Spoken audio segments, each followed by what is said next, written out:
차관님께서 우리나라 과학기술 또 과학기술 둘러싼 여러 가지 사회적인 여러 가지 전환기에서 이 과학기술 정책의 포지션에 대해서 방향에 대해서 정말 심층적으로 상세하게 체계적으로 말씀을 해주셨습니다. 그러면은 지정 토론으로 두 분을 모셨습니다. 먼저 정부에도 계셨고 정당에도 계시고 지금 학계에 계시면서 말씀해 주신 우리 김상선 한양대 교수님께 말씀을 부탁드리겠습니다. 김상선입니다. 오늘 서린 발표 내용 너무 잘 들었습니다. 제가 그 과학기술 행정 쪽에 한 30여 년 이상 있었는데 보다 더 전문가처럼 말씀하셔서 제가 많이 들었습니다. 이 홍수라님께서 아마 들어오셨지만은 그 과기부 미래부 차관 부임하실 때 과기 창가라는 말씀하셨죠. 과기 창가. 그래서 과학기술에게 길을 넣어줘서 창조를 우리가 가능하게 하겠다. 과기 창가를 해서 아마 실제적으로는 매주 화요일날 현장을 찾아가서 현장 전용의 중점을 주신 걸로 알고 있고,今年초에도 아마 제 첫째 방문지가 그 서울 창조의 청실센터 거기에 첫 번에 방문하시고 노력을 많이 기울이신 것 같습니다. 사실 아까 말한 것처럼 금년에 지금 예산 사정이 녹록지 않은데 그런 와중에서도 지금 정부 아는 예산이 정부 총 예산의 한 5% 정도, 한 19조 5천억 되는 규모인데 이런 예산 확보라든가 또 지금 또 말씀드린 것처럼 과학기술이나 창조경제라든가 창업이라든가 이런 데 대한 열정에 대해서 다시 한번 진심으로 감사드리겠습니다. 오늘 워낙 그 디테일하게 또 설명을 해주셨기 때문에 제가 거기에 붙여서 무슨 말씀을 드리기는 좀 유감되고요. 크게 아마 함께 고민해볼 몇 가지 사항, 또 시간도 지금 많이 지났기 때문에 한 두세 가지만 말씀을 올리겠습니다. 왜 4차 산업혁명이 금년에 뜰까요? 또 계속. 작년에 그랬으면 그냥 끝날 거 아닙니까? 그런데도 계속 연초부터 지금 상당히 뜨거운 감자 같아요. 정치권에서도 굉장히 관심이 많고. 그래서 지금 아시다시피 우리가 당면하고 있는 문제가 많지 않습니까? 저성장 문제라든가 또는 분대 문제라든가 또 가장 문제가 되는 것이 아마 갈등, 소득 이념, 남북, 배우고 안 배우고 여러 가지 갈등 문제가 지금 굉장히 심각하고요. 그 외에도 저출산 고령화라든가 기후변화에 따른 에너지 문제라든가 많이 있습니다. 그런데 왜 그 중에서 하필이면은 4차 산업혁명이라는 것이 작년에 이어서 계속 이렇게 가장 관심을 받고 있는가. 결국은 제가 볼 때는 생각 같아요. 아까 물론 더 어려운 갈등 해소라든가 이런 문제가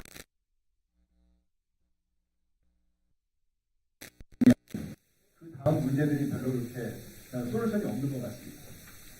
그래서 우리가 지금 다 아시다시피 지금 우리 경제가 퍼펙트 스톰에 좀 왔다고 하지 않습니까? 저성장에 덫에 빠져 있고 지금 엊그제 신문 보니까 지금 청년 실업률이 9.28%인가요? 아마 역대 지금 최고가 있고 이 한 가지 문제가 결국은 답이 과학기 4차 산업혁명이 아닌가. 그래서 그 핵심은 결국 과학기술이다. 근데 아시다시피 과학기술은 사람이잖아요. 그래서 우리가 지금 당면하고 있는 문제를 해소하기 위한 또 새로운 성장 동력을 찾기 위해서는 결국 과학기술과 사람이다. 이렇게 저는 생각을 합니다.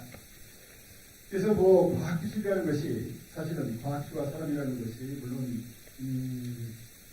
경제성장도 중요하지만 아까 말씀 주신 것처럼 사실은 요새는 이제 삶의 질 문제도 굉장히 과학기술이 해결해 주려고 하고 있습니다. 건강하고 푸릇하고 안전하고 풍요로운 삶을 위해서 과학기술이 해결하기를 원하고 있죠. 그리고 아까 말씀 주신 것처럼 각종 사회 문제 해결도 이제는 과학기술이 이게 남이다가 아니라 직접 거기에 솔루션을 제공해야 되고 답을 찾아야 되는 그런 입장인데, 그래서 어쩌면은 이제 과학기술 중심 사회다는 말이 이제 굉장히 지금 맞는 말이 아닌가 생각이 됩니다. 어떻게 대응해야 될까요? 우리 과학기술에서 보통 이제 저랑 한 말씀 드렸습니다만 이 과학계 내부에서 조금 이렇게 서로 쟁점이 있는 것 중에 하나가, 한쪽에서는 기초 원천 기술 미래 지향적인 연구를 해야 된다 이런 말씀들을 주시고요. 또 한편으로는 지금 경제가 어렵고 지금 이런 입장인데 산업화 상용화 기술을 해야 된다. 이런 것들이 대립된 걸 많이 봐요. 과학계 토론에 가보면 특히. 근데 그래서는 안 되겠다. 이 듀얼 어프로치를 해서 우리가 당장에 당면한 4차 산업혁명이라든가 이런 것들은 발빠르게 대응을 해야 되고 동시에 미래지향적인 또 미래 세계 원천 기술 어떤 시드를 만드는 기술들은 또 같이 가야 되겠다. 그렇게 해서 두 가지가 병행돼서 가야 되는 게 아니겠는가. 우선 이제 4차 산업혁명의 대응이라든가 이 발빠른 대응을 위해서는 지금 아까 말씀 주신 것처럼 스마트 기술, 그러니까 그 전에 이제 비타민 삽이라고 저희들이 많이 그랬지 않습니까? 그래서 과학기술 ICT가 모든 분야에 비타민 역할을 해서 그런 거로 해서 그 분야가 한 단계 레벨업하고 점핑할 수 있는 그런 걸 해야 되겠다. 또 지금 R&D 성과가 없다고 지탄을 받습니다만 어찌 보면은 이 R&D 공공섹터의 R&D 축이 예전에 66년도에 키스트가 만들어지고 할 때만 해도 이쪽 그 개발 쪽에 미어 마켓 쪽을 주로 했던 데 비해서 지금은 이제 20조가 되고 기업이 한 50조가 되니까 점점 공공섹터가 기초 원천으로 흘러가고 있거든요. 이렇게. 그러니까 기초 원천으로 간다는 얘기는 결국은 거기 성과가 옛날처럼 눈에 잘 안 보여요. 설사 성과가 있어도. 그래서 이 공공섹터에서 나오는 연구 성과의 상용화 문제라든가 또 기존 산업의 어떤 경쟁력 강화라든가 이런 측면에서 노력하는 한편 동시에 이제 결국은 이게 뭐 1, 2년, 4, 5년 뭐 이렇게 경쟁하고 많은 일이 아니잖아요. 국가가 영원히 있는 거기 때문에 미래지향적인 미래의 씨앗을 만드는 노력을 해야 되겠다. 그래서 뭐 정말 연구하시는 분들이 자기가 하고 싶은 연구, 잘할 수 있는 연구에 몰입할 수 있는 연구 환경을 만들어준다든가 사람 중심, 연구 중심의 지원 체제, 자유를 준다든가 뭐 이런 노력을 해야 되겠죠. 양자간에. 근데 이런 노력을 하는 데 있어서 이제 저희가 좀 중점을 둬야 될 게 있다면은 저는 그런 것 같아요. 이 과학기술, 지금 말씀드렸던 과학기술, 사람 뭐 이런 것들이 당이 있을 수가 있습니까? 대표적으로 아마 이 바이파티산 이슈라고 하는 것이 과학기술, 사람이 이런 것들은 정말 여야가 있을 수가 없는 겁니다, 사실은. 그래서 이쪽 분야에 대해서는 지금 정말 이거 조기 대선 뭐 이런 것 때문에 지금 뭐 쟁점들이 많이 있습니다만은 여야가 없이 지원을 받을 수 있어야 된다. 뭐 그런 노력을 해야 되겠다는 말씀을 드리고요. 그리고 또 한 가지는 이제 이런 우리 정책들이 사실 이 창조경제만 창업 생태계만 하더라도요. 한 20년 전에 이렇게 붐업했던 창업 생태계하고 지금은 판이하게 다릅니다. 사실은 많은 분들이 그런 얘기를 해요. 아까도 보면 이제 창업 생태계가 지금 그 어느 때보다도 좀 앞서 있는데요. 그것이 예전에 그 맨땅에서 헤딩하는 식의 창업하고 지금은 이제 플랫폼을 통한 어떤 창업이라든가 이런 것들이 정말 많은 성장을 이루었다고 지금 생각하고 있습니다, 사람들이. 근데 걱정은 이제 그런 것 같아요. 이게 과학기술, 창업 뭐 이런 것들이 다 여야가 없는 분야인데 곧 이제 정권이 바뀐다든가 그럴 경우에 설사 여에서 여러 가능한이 있더라도 이제 바뀌지 않습니까? 그럼 우리가 이제 흔히들 전 정권에 했던 것들을 별로 이렇게 어프리시에이트 하지 않고 또 새로운 포장을 하고 새로운 모양을 가져가는 그래서 안 되겠다. 예를 들어서 뭐 지난 정부의 녹색 성장이라든가 그 전에 뭐 혁신이라든가 이런 것들에 대해서 좋은 점들은 개선 발전시켜야 되는데 저는 이 창조 경제 관련해서 지금 박근혜 정부에서 쭉 추진했던 그 성과들 이런 것들을 다음 정권에서도 단절되지 않고 계속 이어갈 수 있도록 노력을 해야 되겠다는 말씀을 드립니다. 두 번째는 이제 부처 간의 연계 협력입니다. 아까 우리 원장님 지적하신 것처럼 사실 우리나라가 굉장히 부처 이기주의가 심해요. 꼭 이 부처뿐 아니라 모든 사회 문화 시스템 자체가 이 자기 것을 챙기고 뭐 이런 것들이 아주 심한 것 같습니다. 근데 아까 이제 과학기술의 지향점이 미래의 씨앗과 단기적인 빠른 대응. 이 단기적인 빠른 대응 쪽에서는 아까 원장님 지적하신 것처럼 사실은 관계부처가 굉장히 중요합니다.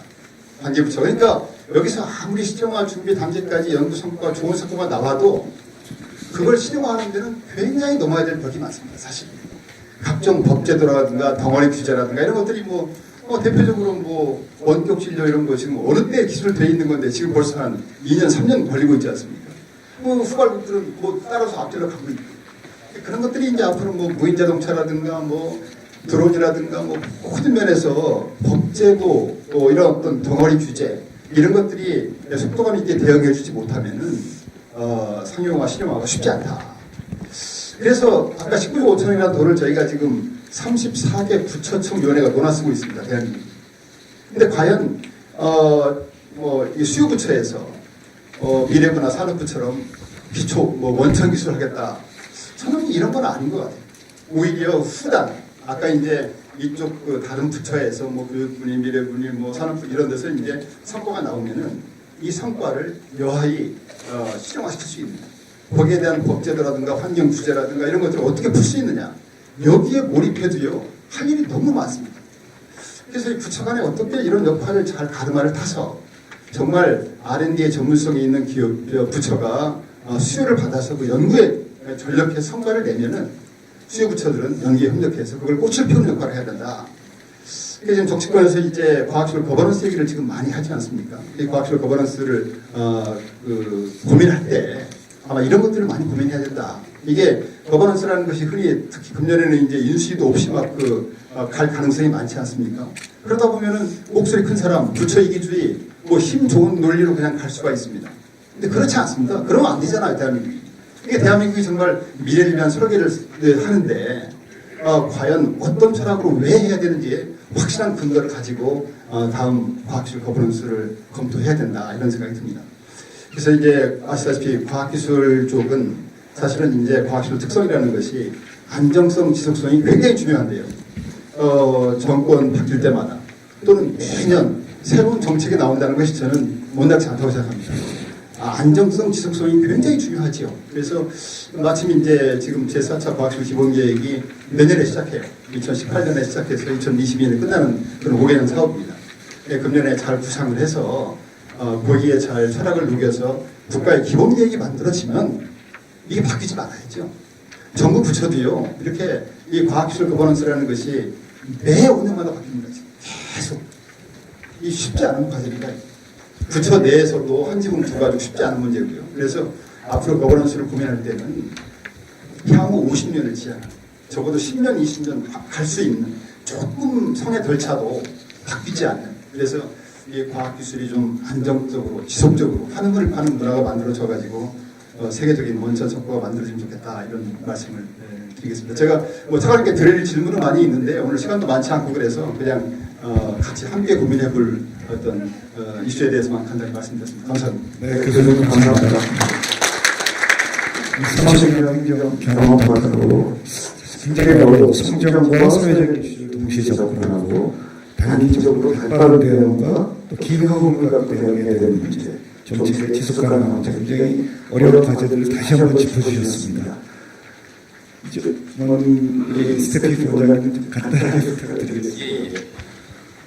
주최 측이니까 간단히 하겠습니다. 제 다른 부분 의견은 아마 저희 그 자료집에 있는 내용을 좀 참고하시면 되겠고요.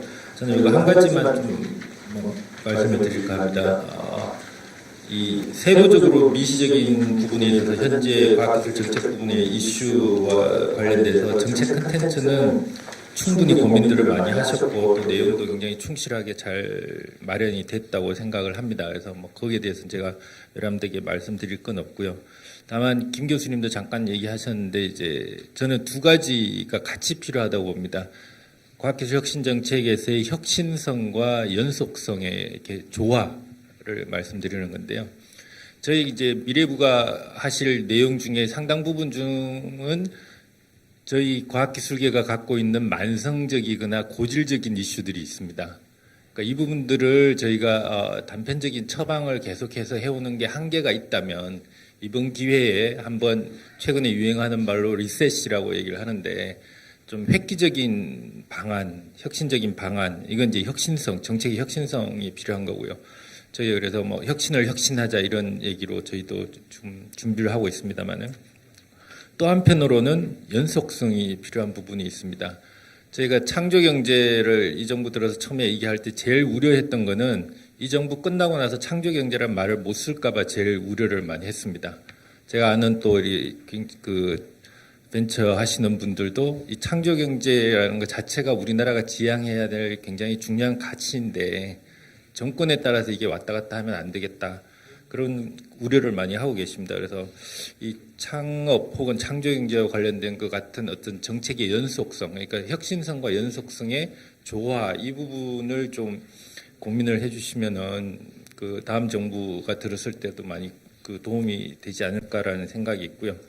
관련해서 어떤 가버넌스가 생기고 하는 그런 그 문제보다는 정부가 앞으로 새로운 혁신 정책 혹은 혁신의 패러다임에서 어떤 역할을 해야 되는가라는 데 초점을 맞춰서 좀 역할을 고민해 주시면 어떨까 하는 생각입니다. 무슨 얘기냐면은 어떤 미시적인 관리자의 역할, 매니저의 역할을 정부가 많이 하다 보면은 간섭도 늘어날 것 같습니다. 그러면 결국은 이제 계속해서 어떤 충돌도 일어날 수 있는데, 그거보다는 제가 기대하는 미래부의 좀 더 강화돼야 될 역할은 혁신, 과학기술 혁신에 있어서의 국가의 비전을 제시하고 전략을 제시하고 수립해서 큰 방향을 제시하고 공감을 얻어 나가는 그런 전략 리더의 역할을 좀 더 많이 해주시면은 이런 어떻게 보면은 관리적인 차원도 물론 중요하긴 하지만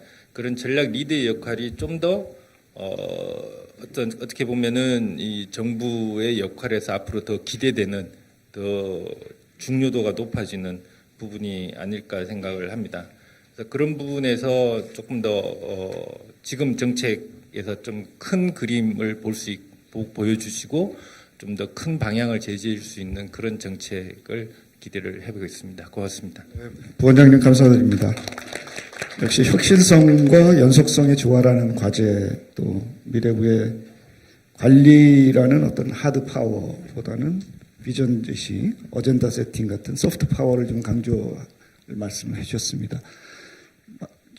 많이들 오셨기 때문에 좀 질문을 몇 개 받아서 차관님께서 종합적으로 이렇게 대응하시는 쪽으로 하셨으면 좋겠습니다. 시간이 많지 않기 때문에 한 간략하게 질문을 해주셨으면 좋겠습니다. 네. 본인 소개를 해주시면 어떤 맥락인지 저희가 이해하는 데 도움이 될 것 같습니다. 네, 저는 퀴스트 명예연구위원 김윤호입니다. 이 미래창조과학부 발전을 위해서 그 네 가지 안을 제시하셨는데 앞에 세 가지 안은 지금까지 볼 수 없었던 아주 익셀런트한 과제라고 봅니다.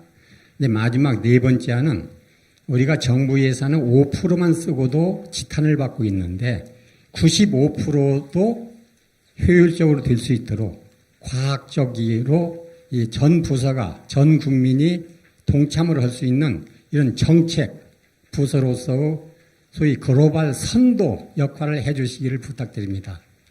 네, 감사합니다. 다음 네. 여기 앞에 계신 분일까요? 네.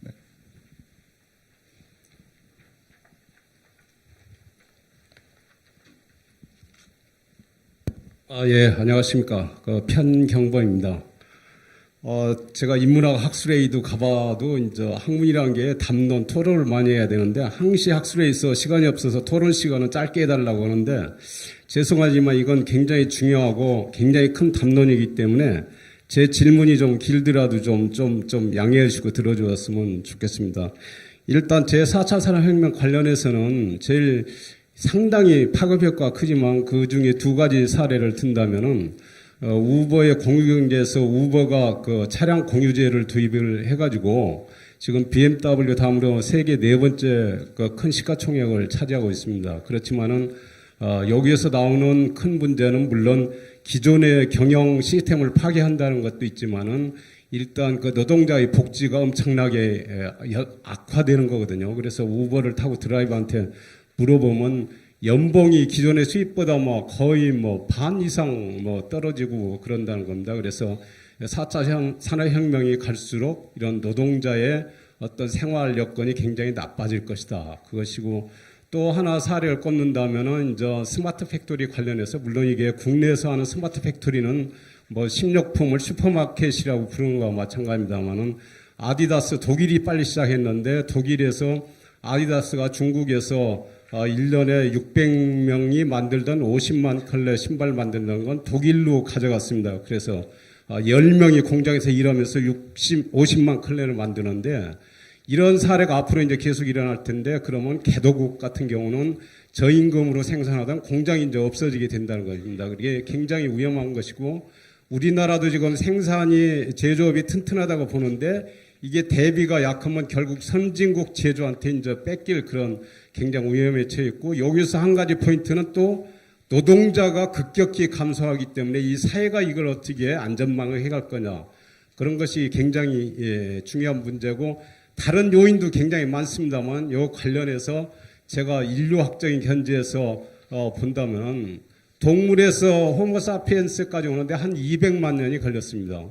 그럼 호모사피엔스에서 신석기 시대를 지나서 스테이트를 만드는 때가 BC 2000년 전후인데 문자가 나올 때까지가 거의 4만 년 그렇게 걸려서 지금 현재 이제 인공지능의 태도가 되면서 인간의 지능을 넘어서는 때가 싱귤레러티가 2045년으로 봅니다. 이걸 제가 한 10몇 년 전에 세계 미래학회 다니면서 그 얘기를 들었을 때 이해가 안 갔습니다. 그런데 이제 딥러닝이 나오면서 이게 이해가 되고 2050년에는 전 세계 인구가 70억인데 그 전 세계 인구의 지능보다도 기계 하나가 앞선다는 거예요. 그래서 인류가 굉장히 다르게 진화하고 신석시대에 만들었던 신이 싱귤레러티가 오면은 새로운 신을 이제 만드는 단계까지 간단 말이죠. 거기서 이런 상황에 대비해서 우리가 이제 준비해야 될 것은 일단 부처 관련해서 대선 전국에 관련해서 떠도는 얘기가 일단 산자부는 저 ICT를 포함해서 그쪽으로 통합을 하려고 그러고 그래서 중소기업부가 생기면은 산자부의 일반적인 제조 관련된 건 남겨주자 그런 전략이 시나리오가 하나 있고 하나는 ICT가 독립해서 정통부가 되는 안이 있고 하나는 그냥 또 과학기술부 하고 현재 상태로 있는 방안이 있고 과기부가 독립해야 된다는 그런 후보자들 공약도 나오고 있습니다. 이런 상황에서 우리가 과학기술의 고구마를 다 잡으려면 줄거리가 ICT인데 왜 ICT를 독립하려는 이런 얘기들이 나오는지 우리 그 미창부 쪽 의견을 좀 한번 듣고 싶습니다. 네, 예, 감사합니다. 네, 여기 말씀하시죠.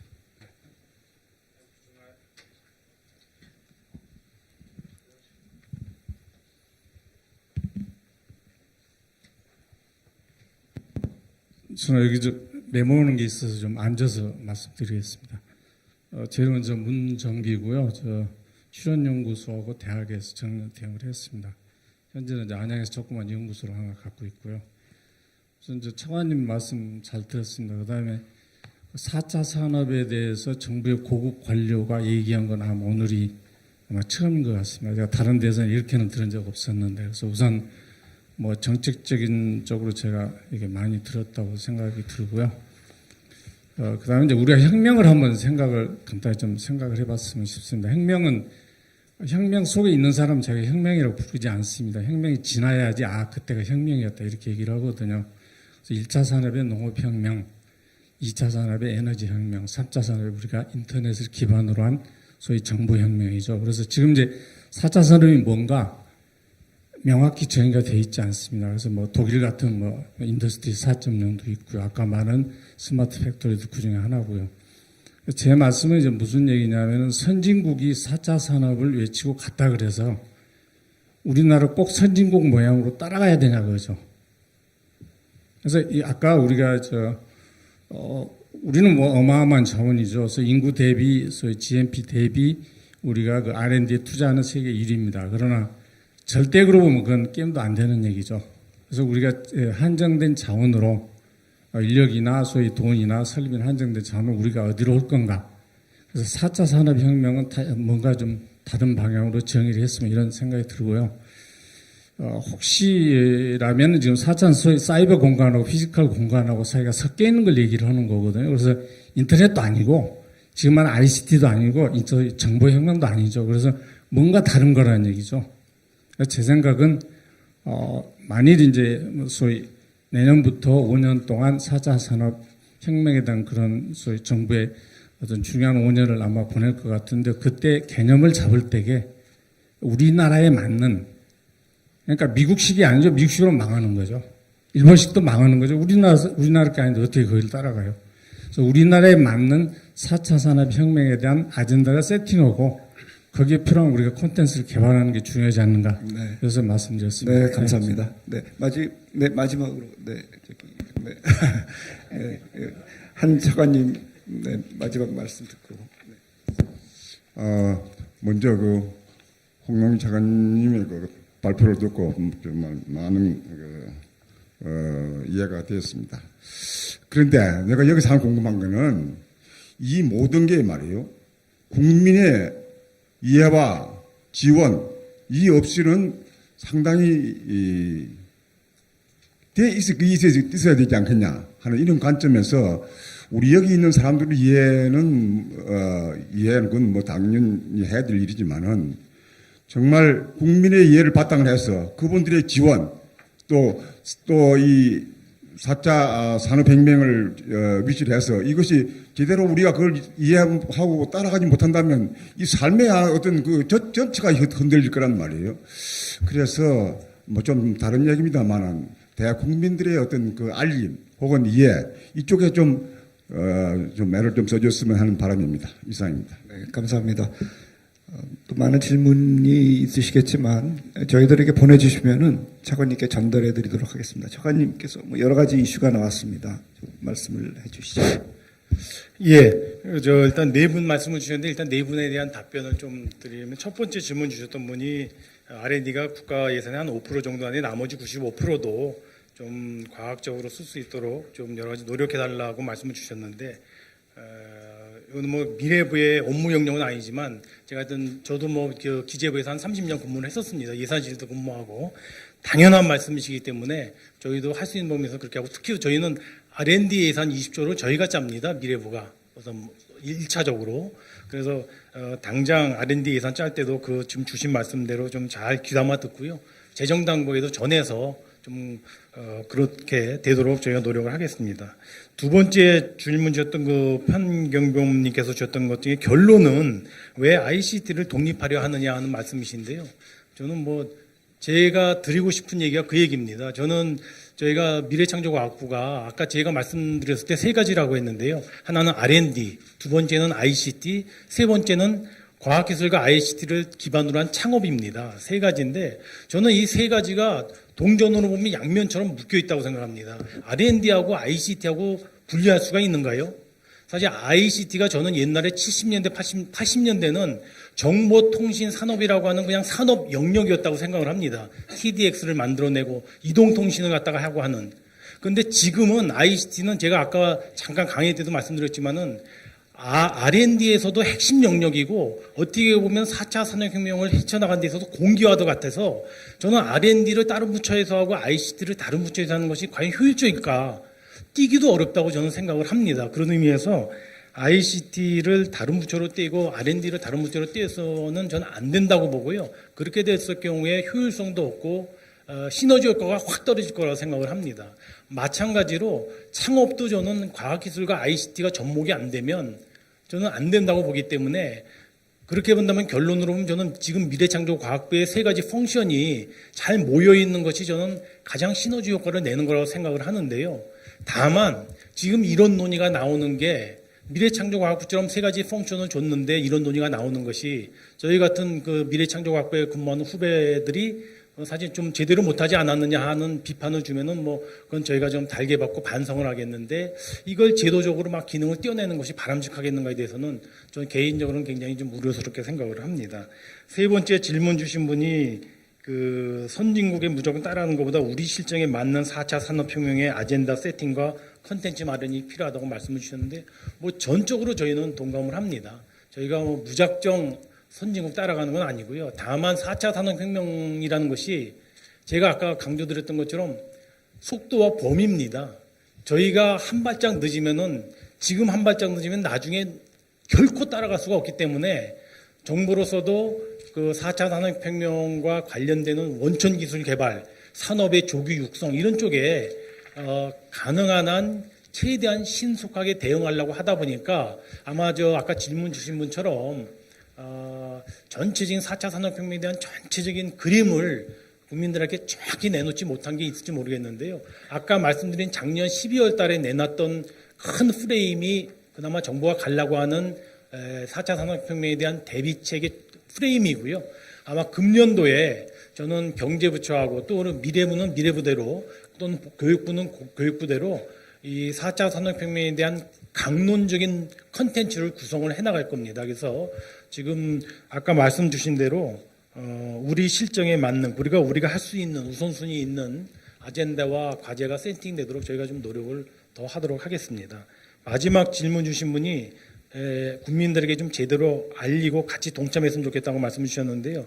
저도 전적으로 동감하는 게 4차 산업혁명이라고 그러니까 사실 일부 제가 저가 한 게 아니고 어떤 분이 지금 1차 산업, 2차 산업, 3차 산업, 농업, 제조업, 서비스업에서 4차 산업혁명은 그 네 번째 산업입니까? 라고 이렇게 얘기하신 분이 실제로 있었어요. 농담으로 얘기한 건지 모르지만.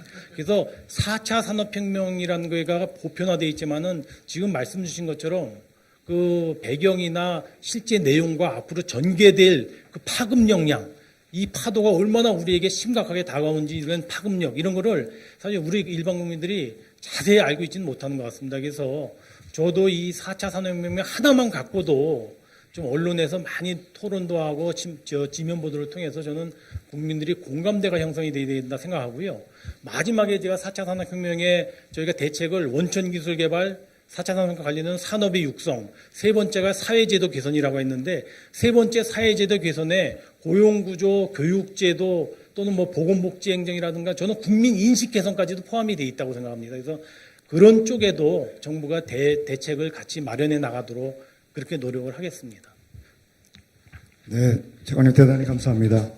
이 변화의 속도, 융합의 대상, 영향의 범위가 빠르고 넓고 깊은 이런 상황 속에서 과학기술 정책의 포지션, 어젠다 수립뿐 아니라 그것을 실행하는 방법에 있어서 어떻게 포지션해야 될 것인가에 대해서 많은 정책적인 의제와 또 진행되는 여러 가지 말씀을 해주셨고 또 참여자 여러분께서 좋은 말씀을 해주셨는데 토론 시간이 많이 부족했던 것 같습니다. 여러분의 의견을 저희들에게 전달해 주시면은 저희들이 미래부에 전달하여서 후속적인 작업으로 연결하시도록 저희들이 노력을 하겠습니다. 발표해 주신 차관님과 또 토론해 주신 토론자분 또 끝까지 참석해 주신 여러분께 깊은 감사의 말씀드립니다.